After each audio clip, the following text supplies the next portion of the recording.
আর সকালে তোমাদের জন্য একটা ব্রেকফাস্ট রেসিপি বানাবো, খুব স্বাস্থ্যকর রেসিপি। এই জন্য সোয়াবিন কিছুগুলো পরিষ্কার করে নিয়ে আমি সোয়াবিনটা ভালো করে ধুয়ে নিয়েছি। ধুয়ে তারপরে একটু গরম জল দিয়ে ভিজিয়ে নিলাম।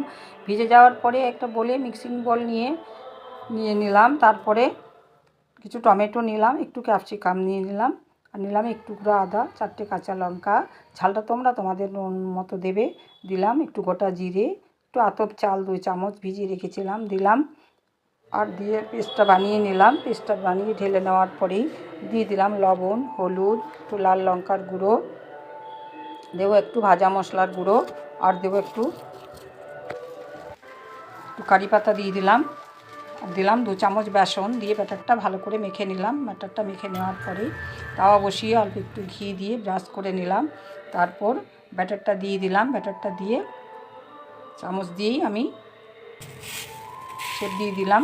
তোমরা হাত দিয়েও দিয়ে নিতে পারো। চামচ দিয়ে আমি একটু ছোট্ট চামচের মতো, ছোটো হাতা চামচের মধ্যে নিয়ে বেশ একটু সুন্দর করে শেপটা দিয়ে দিলাম।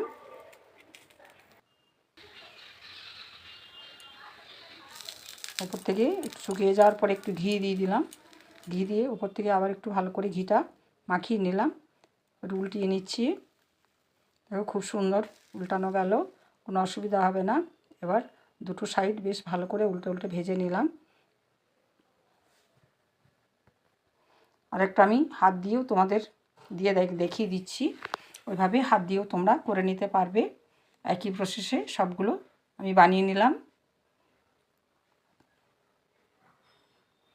দেখো সুন্দর করে দুটো সাইড ভেজে নিতে হবে। আজ সকালবেলার ব্রেকফাস্টের জন্য তোমরা এই রেসিপিটা বানিয়ে নিতে পারবে। খুবই স্বাস্থ্যকর একটা রেসিপি। তোমাদের যদি ভালো লাগে তোমরা তাহলে অবশ্যই আমার চ্যানেলটা লাইক কমেন্ট করবে, তোমরা পাশে থাকবে। ভালো